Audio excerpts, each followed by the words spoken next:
नमस्कार दोस्तों, स्वागत है आपका हमारे द्वारा चलाई गई सीरीज के नेक्स्ट लेक्चर में।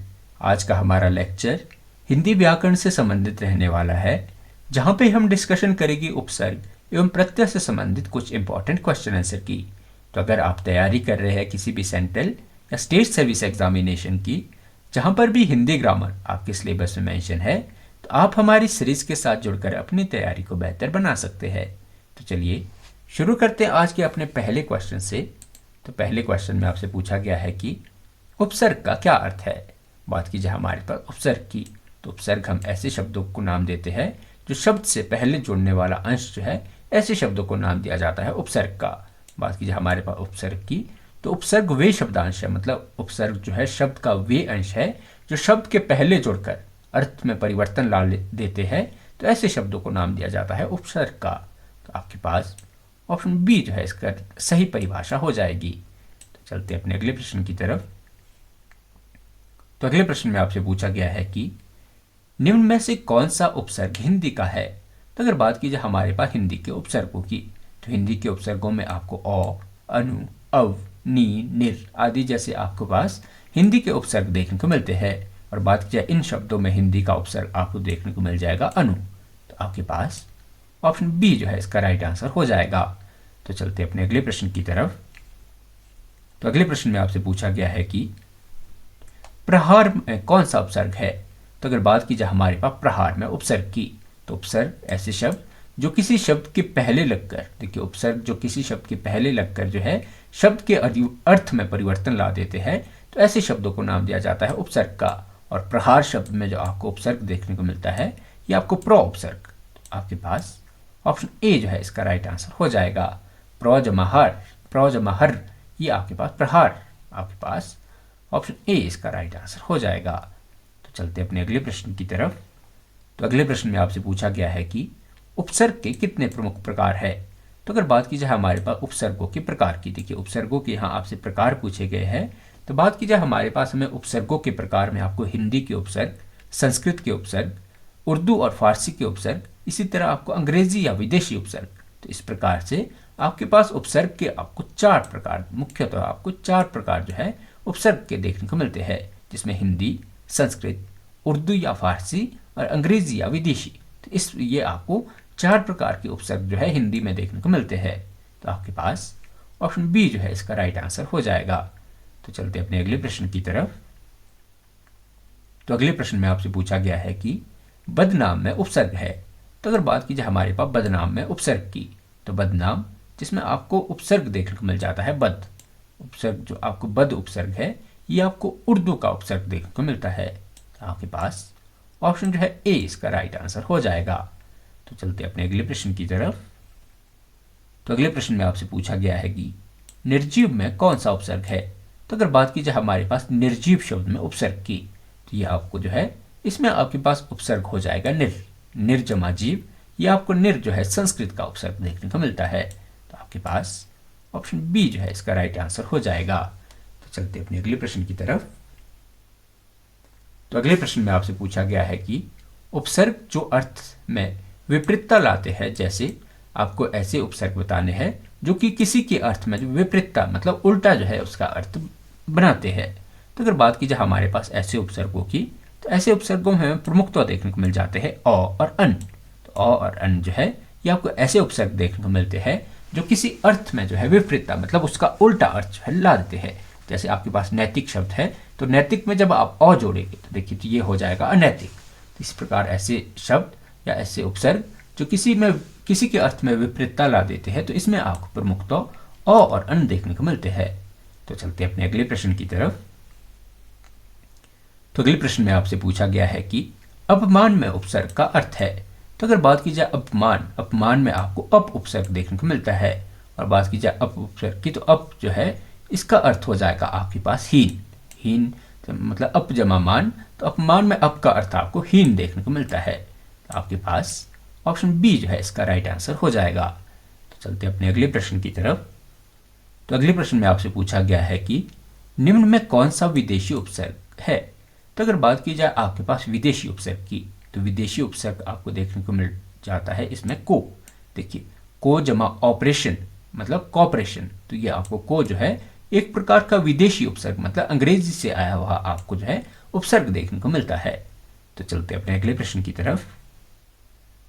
तो अगले प्रश्न में आपसे पूछा गया है कि प्रवचन में उपसर्ग है। अगर बात की जाए हमारे पास प्रवचन शब्द की, तो प्रवचन का आप संधि करेंगे प्र जमा वचन। तो ये आपको इस शब्द में आपको प्र उपसर्ग देखने को मिलता है। तो चलते अपने अगले प्रश्न की तरफ।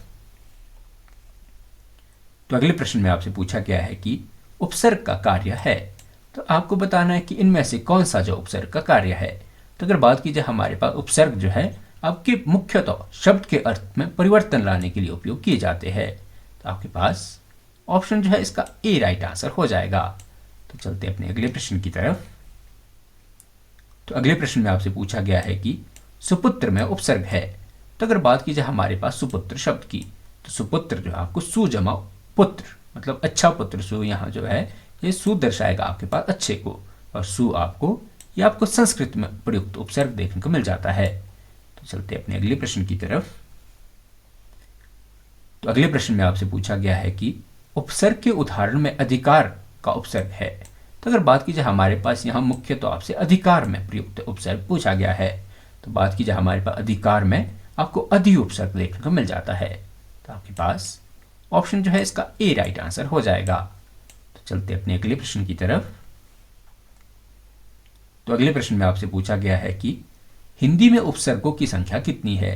तो अगर बात की जाए हमारे पास हिंदी में उपसर्गों की संख्या की, तो हिंदी में जो है ये आपको डिस्प्यूटेड क्वेश्चन देखने को मिलता है। और बात की जाए मुख्य तो जो हिंदी में उपसर्ग माने जाते हैं ये आपको 32 उपसर्ग जो है माने जाते हैं। और बात की जाए आपके पास संस्कृत में आपको 22 उपसर्ग देखने को मिलते हैं। तो हिंदी में 32 और संस्कृत में 22 उपसर्ग माने गए हैं। तो चल आपके पास ऑप्शन सी जो है इसका आप राइट आंसर मान सकते हैं। तो चलते अपने अगले प्रश्न की तरफ। तो अगले प्रश्न में आपसे पूछा गया है कि प्रत्यय की विशेष परिभाषा है। तो अगर बात की जाए हमारे पास प्रत्यय, तो प्रत्यय जो है प्रत्यय शब्द ऐसे शब्दांश है मतलब ऐसे शब्दों के अंश है जो अंत में जुड़कर नए शब्द बनाते हैं। तो ऐसे शब्दों को नाम दिया जाता है आपके पास प्रत्यय का। तो अगर बात की जाए हमारे प्रत्यय की सही परिभाषा, तो ये हो जाएगी शब्द के अंत में जुड़ने वाले शब्द जो है तो ऐसे शब्दों को नाम दिया जाता है प्रत्यय का। तो आपके पास ऑप्शन बी जो है इसका राइट आंसर हो जाएगा। तो चलते अपने अगले प्रश्न की तरफ। तो अगले प्रश्न में आपसे पूछा गया है कि प्रत्यय के प्रमुख कितने प्रकार है। तो अगर बात की जाए हमारे पास प्रत्यय के प्रकार की, तो प्रत्यय के मुख्य तो आपको 2 प्रकार देखने को मिलते हैं। तो प्रत्यय के 2 प्रकारों में एक आपको देखने को मिल जाता है कृत प्रत्यय। तो आपको एक कृत प्रत्यय देखने को मिल जाता है। इस प्रकार से आपको दूसरा देखने को मिल जाएगा तद्धित प्रत्यय। तो कृत प्रत्यय और तद्धित प्रत्यय जो हमें ये आपको 2 प्रत्यय जो है देखने को मिल जाते हैं। तो 2 आपको यह प्रत्यय के प्रकार देखने को मिलेंगे। तो आपके पास ऑप्शन बी जो है इसका राइट आंसर हो जाएगा। तो चलते अपने अगले प्रश्न की तरफ। तो अगले प्रश्न में आपसे पूछा गया है कि लघुता में प्रत्यय है। तो अगर बात की जाए हमारे पास लघुता शब्द की, तो लघुता शब्द को आप तोड़ सकते हो लघु जमा ता में। तो यहाँ जो आपको ता प्रत्यय देखने को मतलब ये जो है आपको तद्धित प्रत्यय का प्रकार देखने को मिलता है। तो आपके पास ऑप्शन ए जो है इसका राइट आंसर हो जाएगा। तो चलते अपने अगले प्रश्न की तरफ। तो अगले प्रश्न में आपसे पूछा गया है कि कृत प्रत्यय क्या बनाते हैं। तो अगर बात की जाए हमारे पास कृत प्रत्यय की, तो कृत प्रत्यय ऐसे प्रत्यय को कृत प्रत्यय कहा जाता है जो कि क्रिया से संज्ञा या विशेषण का निर्माण करते हैं। तो ऐसे शब्दों को नाम दिया जाता है कृत प्रत्यय का। बात की जाए देखिए बात की जाए कृत प्रत्यय की उदाहरण की, तो आपको देखिए करना और वाला, करना जमा वाला, तो ये आपके पास हो जाएगा करने वाला। तो आपके ऑप्शन ए जो है इसका राइट आंसर हो जाएगा। सॉरी ए नहीं ये बी, क्रिया से जहां संज्ञा या विशेषण का निर्माण हो तो ऐसे शब्दों को नाम दिया जाता है कृत प्रत्यय का। तो आपके पास ऑप्शन जो है इसका बी राइट आंसर हो जाएगा। तो चलते अपने अगले प्रश्न की तरफ। तो अगले प्रश्न में आपसे पूछा गया है कि पाठक में प्रत्यय है। तो अगर बात की जाए हमारे पाठक शब्द की, तो पाठक जो शब्द बना है ये पठ जमा अक प्रत्यय। तो ये आपके पास यहाँ पे अक प्रत्यय आपको देखने को मिलेगा। और बात की जाए अक प्रत्यय आपकी यह कृत प्रत्यय का उदाहरण आपको देखने को मिलता है। तो चलते अपने अगले प्रश्न की तरफ। तो अगले प्रश्न में आपसे पूछा गया है कि तद्धित प्रत्यय किससे जुड़ते हैं। तो अगर बात की जाए हमारे पास तद्धित प्रत्यय की, तो तद्धित प्रत्यय जो जुड़ते हैं या आपके संज्ञा विशेषण से जुड़ने वाले प्रत्यय को नाम दिया जाता है तद्धित प्रत्यय का। तो आपके पास ऑप्शन बी जो है इसका राइट आंसर हो जाएगा। तो चलते अपने अगले प्रश्न की तरफ। तो अगले प्रश्न में आपसे पूछा गया है कि दार प्रत्यय का उदाहरण है। तो अगर बात की जाए हमारे पास दार प्रत्यय की, तो इन शब्दों में आपको दार जो है ये आपको घरदार, आपके पास ऑप्शन ए जो है इसका राइट आंसर हो जाएगा। तो चलते अपने अगले प्रश्न की तरफ। तो अगले प्रश्न में आपसे पूछा गया है कि प्रत्यय से शब्द के अर्थ में क्या होता है। तो अगर बात की जाए हमारे पास प्रत्यय लगने से, तो प्रत्यय लगने से आपके शब्द जो है ये परिवर्तन या वृद्धि हमें शब्द में देखने को मिलती है। तो आपके पास ऑप्शन जो है इसका बी राइट आंसर हो जाएगा। तो चलते अपने अगले प्रश्न की तरफ। तो अगले प्रश्न में आपसे पूछा गया है कि खिलाड़ी में प्रत्यय है।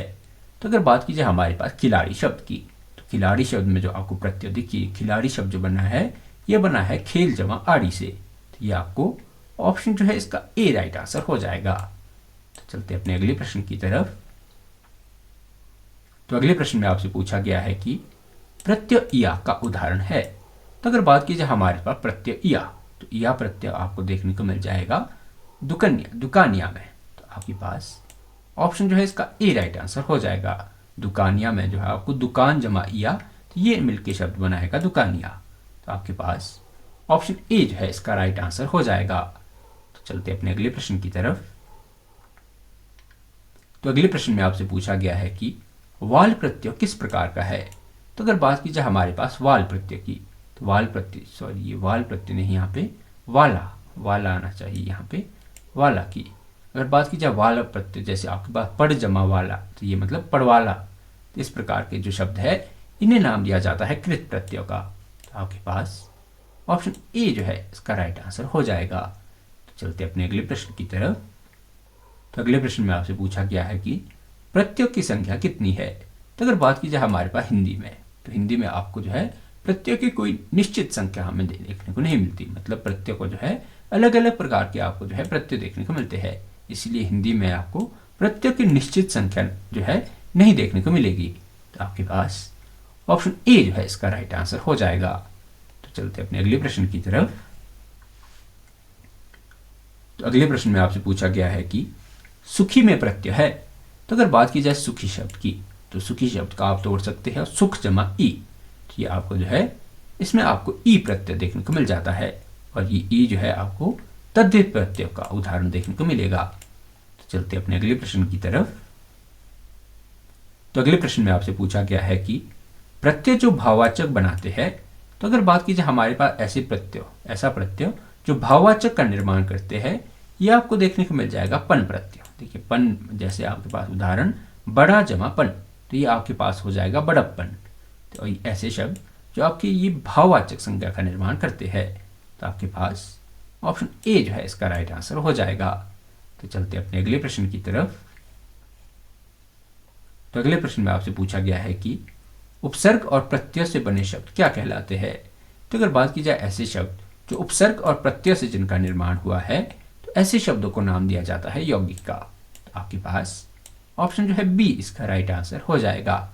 तो चलते अपने अगले प्रश्न की तरफ।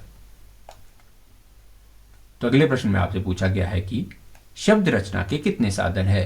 तो अगर बात की जाए हमारे पास शब्द रचना के साधन की, तो शब्द रचना आपको 4 प्रकार से देखने को मिलती है। बात की जाए शब्द रचना आपके पास उपसर्ग से, प्रत्यय से, समास और संधि से, इन 4 तरीकों से जो आप शब्द का निर्माण कर सकते हैं। तो आपके पास ऑप्शन जो है सी इसका राइट आंसर हो जाएगा। तो चलते अपने अगले प्रश्न की तरफ। तो अगले प्रश्न में आपसे पूछा गया है कि पराजय में शब्द निर्माण कैसे हुआ। तो अगर बात की जाए हमारे पास पराजय शब्द की, तो पराजय शब्द को आप तोड़ सकते हो पराजमा जय, और यह जो है आपके उपसर्ग लगने से, मतलब परा उपसर्ग लगने से ये पराजय शब्द का आपके पास निर्माण हुआ है। तो आपके पास ऑप्शन ए जो है इसका राइट आंसर हो जाएगा। तो चलते अपने अगले प्रश्न की तरफ। तो अगले प्रश्न में आपसे पूछा गया है कि शब्द निर्माण में मूल शब्द का महत्व है। तो अगर बात की जाए आपके पास शब्द निर्माण में आपको जो मूल शब्द है ये आपको आधार देखने को मिलता है। तो आपके पास ऑप्शन ए जो है इसका राइट आंसर हो जाएगा। तो चलते अपने अगले प्रश्न की तरफ। तो अगले प्रश्न में आपसे पूछा गया है कि उत्पादन में शब्द रचना है। तो अगर बात की जाए आपके पास उत्पादन शब्द कैसे बना है, तो ये बना है आपके पास उद जमा पाद जमा अन्न से। तो आपके पास ऑप्शन जो है डी इसका राइट आंसर हो जाएगा। तो चलते अपने अगले प्रश्न की तरफ। तो अगले प्रश्न में आपसे पूछा गया है कि यौगिक शब्द का उदाहरण है। तो अगर बात की जाए इन शब्दों में आपको जो यौगिक शब्द मतलब यौगिक शब्द जो आपके अनेक शब्दों से मिलकर बनते हैं, तो ऐसे शब्दों को नाम दिया जाता है यौगिक शब्द का। तो ये आपको जो है घरेलू घरेलू आपके पास यहाँ पे आपको यौगिक शब्द का उदाहरण देखने को मिलेगा। तो चलते अपने अगले प्रश्न की तरफ। तो अगले प्रश्न में आपसे पूछा गया है कि शब्द निर्माण का उदाहरण नहीं है। तो आपको ऐसा शब्द बताना है जिसका कि आपको शब्द निर्माण का जो उदाहरण नहीं है। बात की जाए अप जमा राध आपको अपराध देखने को मिल जाता है, अपर जमा अध आपको अपराध देखने को मिल जाता है। और बात की जाए इनमें आपको राधा राधा आपको जो है ये आपको एक प्रकार का रूढ़ शब्द देखने को मिलेगा। तो आपके पास ऑप्शन सी जो है इसका राइट आंसर हो जाएगा। तो चलते अपने अगले प्रश्न की तरफ। तो अगले प्रश्न में आपसे पूछा गया है कि मूल शब्द क्या है। तो अगर बात की जाए मूल शब्द ऐसे शब्दों को कहा जाता है जो कि रूढ़ होते हैं, मतलब ऐसे शब्द जो कि विभाजित ना हो सके, ऐसे शब्दों को नाम दिया जाता है रूढ़ शब्द का।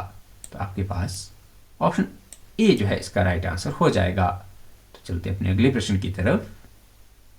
तो अगले प्रश्न में आपसे पूछा गया है कि पानी किस प्रकार का शब्द है। तो अगर बात की जाए हमारे पास पानी शब्द की, पानी शब्द जो है आपको मूल शब्द और रूढ़ शब्द देखने को मिलेगा। तो आपके पास ऑप्शन जो है इसका डी राइट आंसर हो जाएगा। तो चलते अपने अगले प्रश्न की तरफ। तो अगले प्रश्न में आपसे पूछा गया है कि मूल शब्द का उदाहरण है। तो अगर बात की जाए इन शब्दों में आपको मूल शब्द की, तो यह आपको देखने को मिल जाएगा घर।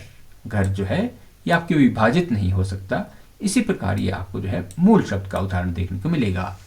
तो चलते अपने अगले प्रश्न की तरफ। तो अगले प्रश्न में आपसे पूछा गया है कि मूल शब्द क्या नहीं होता।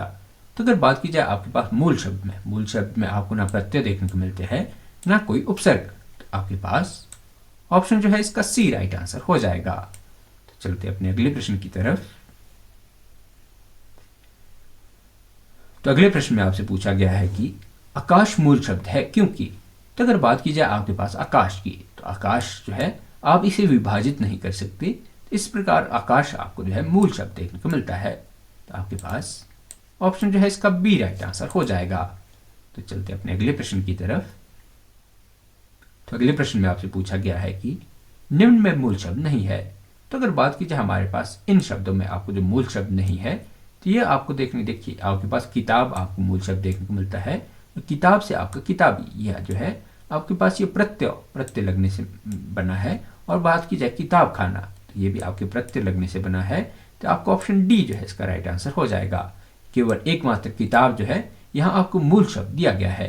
तो आपके पास ऑप्शन सी जो है इसका राइट आंसर हो जाएगा। तो चलते अपने अगले प्रश्न की तरफ। तो अगले प्रश्न में आपसे पूछा गया है कि क्योंकि देखिए, तो अगले प्रश्न में आपसे पूछा गया है कि वन मूल शब्द है वनवासी है। तो अगर बात की जाए हमारे पास वन की, वन कहा गया है कि वन मूल शब्द है जबकि वनवासी। तो अगर बात की जाए आपके पास वनवासी शब्द की, तो वनवासी जो है ये आपको यौगिक शब्द मतलब यह जो है वन जमा वासी, तो ये आपको दो शब्दों से मिलकर बना है। तो ये आपके पास हो जाएगा यौगिक शब्द। तो आपके पास ऑप्शन जो है इसका बी राइट आंसर हो जाएगा। तो चलते अपने अगले प्रश्न की तरफ। तो अगले प्रश्न में आपसे पूछा गया है कि मूल शब्द उदाहरण सूर्य। तो अगर बात की जाए आपके पास मूल शब्द जो है आपके इसे सूर्य जो है मूल शब्द है क्योंकि बात की जाए सूर्य शब्द की, तो सूर्य शब्द का आप जो है अलग अलग विभाजित नहीं कर सकते, इसी कारण आपको जो है सूर्य मूल शब्द का उदाहरण देखने को मिलता है। तो आपके पास ऑप्शन बी जो है इसका राइट आंसर हो जाएगा। तो चलते अपने अगले प्रश्न की तरफ। तो अगले प्रश्न में आपसे पूछा गया है कि यौगिक शब्द क्या है। तो बात की जाए अगर हमारे पास यौगिक शब्द की, तो यौगिक शब्द ऐसे शब्द जो है जो कि योग से बने होते हैं, तो ऐसे शब्दों को नाम दिया जाता है यौगिक शब्दों का। और यौगिक शब्द आपके उपसर्ग प्रत्यय या समास से निर्मित आपको देखने को मिलते हैं। तो आपके पास ऑप्शन ए जो है इसका राइट आंसर हो जाएगा। तो चलते अपने अगले प्रश्न की तरफ। तो अगले प्रश्न में आपसे पूछा गया है कि पाठशाला यौगिक है क्योंकि। तो अगर बात की जाए आपके पास पाठशाला शब्द की, तो पाठशाला शब्द आपको दो शब्दों से मिलकर बना है, पाठ जमा शाला, तो ये आपको समास यौगिक देखने को मिलता है। इस प्रकार आपको पाठशाला जो है इसे आप यौगिक शब्दों की श्रेणी में डाल सकते हैं। तो चलते अपने अगले प्रश्न की तरफ। तो अगले प्रश्न में आपसे पूछा गया है कि यौगिक शब्द का उदाहरण नहीं है। बात की जाए आपके पास यौगिक शब्द की, तो यौगिक शब्द का उदाहरण नहीं, तो ये आपको देखने को मिल जाएगा घर। सॉरी, घर आपके पास मूल शब्द आपके पास दिया गया है। तो चलते अपने अगले प्रश्न की तरफ। तो अगले प्रश्न में आपसे पूछा गया है कि अनुशासन यौगिक है क्योंकि। तो अगर बात की जाए आपके पास अनुशासन की, तो अनुशासन ये आपको दो शब्दों से मिलकर बना शब्द आपको देखने को मिलता है। अनुशासन जो है ये आपके अनुजमा शासन शब्द से मिलकर बना है, तो आपके पास इसी कारण आपको यह यौगिक शब्द देखने को मिलता है। तो चलते अपने अगले प्रश्न की तरफ। तो अगले प्रश्न में आपसे पूछा गया है कि यौगिक शब्द निर्माण कैसे होता है। तो अगर बात की जाए आपके पास यौगिक शब्द के निर्माण की, तो यौगिक शब्द जो है ये आपके उपसर्ग, प्रत्यय, इसके अलावा आपको देखने को मिल जाएगा समास और संधि। तो यौगिक शब्द का निर्माण आप उपसर्ग से कर सकते हैं, प्रत्यय से, समास और संधि से। तो इन चार प्रकार से आप यौगिक शब्दों का निर्माण कर सकते हैं। तो आपके पास ऑप्शन जो है इसका सी राइट आंसर हो जाएगा। तो चलते अपने अगले प्रश्न की तरफ। तो अगले प्रश्न में आपसे पूछा गया है कि दैनिक यौगिक शब्द में प्रत्यय है। तो अगर बात की जाए आपके पास दैनिक शब्द में प्रत्यय की, तो यह आपको देखने को मिल जाएगा इक प्रत्यय। तो आपके पास ऑप्शन जो है इसका ए राइट आंसर हो जाएगा। तो चलते अपने अगले प्रश्न की तरफ। तो अगले प्रश्न में आपसे पूछा गया है कि महान यौगिक है क्योंकि। तो अगर बात की जाए आपके पास महान की, तो महान जो शब्द बना है ये आपके पास महा जमा नौ शब्द से, तो इसी कारण आपके पास महान जो है आपके यौगिक शब्द का उदाहरण आपको देखने को मिलेगा। तो चलते अपने अगले प्रश्न की तरफ। तो अगले प्रश्न में आपसे पूछा गया है कि यौगिक शब्द उदाहरण उद्योग। तो अगर बात की जाए उद्योग शब्द की, तो उद्योग शब्द आपको दो शब्दों से मिलकर बना शब्द देखने को मिलता है, इसमें उद जमा योग, तो ये आपको उद्योग शब्द जो है, इसी कारण उद्योग जो है आपको यौगिक शब्दों की श्रेणी में देखने को मिलता है। तो चलते अपने अगले प्रश्न की तरफ। तो अगले प्रश्न में आपसे पूछा गया है कि घोड़ा रूढ़ है क्योंकि। तो अगर बात की जाए आपके पास घोड़ा शब्द की, तो घोड़ा शब्द आपको रूढ़ शब्द देखने को मिलता है क्योंकि इसे आप विभाजित नहीं कर सकते। तो आपके पास ऑप्शन जो है इसका बी राइट आंसर हो जाएगा। तो चलते अपने अगले प्रश्न की तरफ। तो अगले प्रश्न में आपसे पूछा गया है कि रूढ़ शब्द का उदाहरण नहीं है। बात की जाए आपके पास रूढ़ शब्द की, तो रूढ़ शब्दों में आपको किताब देखने को मिल जाएगा, पानी देखने को मिल जाएगा, आकाश देखने को मिल जाएगा। तो इसमें जो आपको किताब खाना है, किताब खाना आपको जो है यौगिक शब्द का उदाहरण देखने को मिलता है। तो आपके पास ऑप्शन बी जो है इसका राइट आंसर हो जाएगा। तो चलते अपने अगले प्रश्न की तरफ। तो अगले प्रश्न में आपसे पूछा गया है कि रात रूढ़ शब्द है और रात्रि। बात की जाए आपके पास रात्रि शब्द की, तो रात्रि शब्द आपको जो है यह आपको रूढ़ शब्द देखने को मिलता है, और रात और रात्रि दोनों जो है आपको रूढ़ शब्दों की जो है एग्जाम्पल देखने को मिलते हैं। तो चलते अपने अगले प्रश्न की तरफ।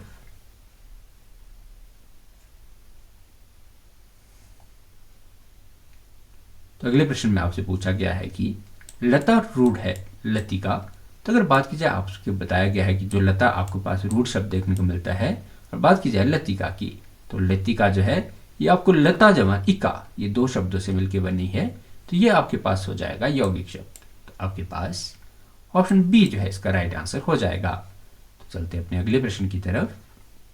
तो अगले प्रश्न में आपसे पूछा गया है कि रूढ़ शब्द उदाहरण फूल। तो अगर बात की जाए आपके पास फूल जो है, फूल आपके पास जो रूढ़ शब्द का उदाहरण देखने को मिलता है क्योंकि इसे आप विभाजित नहीं कर सकते। तो आपके पास ऑप्शन बी जो है इसका राइट आंसर हो जाएगा। चलते अपने अगले प्रश्न की तरफ। तो अगले प्रश्न में आपसे पूछा गया है कि निरीक्ष में उपसर्ग है। बात की आपके पास निरीक्ष शब्द में, तो पहले आपके पास नी दिया गया है, सेकंड निर, थर्ड आपके पास ऑप्शन दिया गया है रिक्ष, और फोर्थ आपके पास ऑप्शन दिया गया है निरी। तो अगर बात की जाए आपके पास निरीक्ष शब्द की, तो निरीक्ष शब्द में आपको उपसर्ग जो है ये आपको देखने को मिल जाता है निर, निर्जमा इक्ष्य जो है ये आपको निरीक्ष शब्द का जो है संधि देखने को मिलेगी। तो आपके पास ऑप्शन जो है इसका बी राइट आंसर हो जाएगा। तो चलते अपने अगले प्रश्न की तरफ। तो अगले प्रश्न में आपसे पूछा गया है कि समीप में उपसर्ग।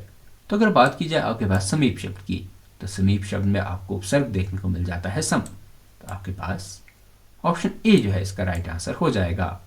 तो चलते अपने अगले प्रश्न की तरफ। तो अगले प्रश्न में आपसे पूछा गया है कि कर्तव्य में प्रत्यय।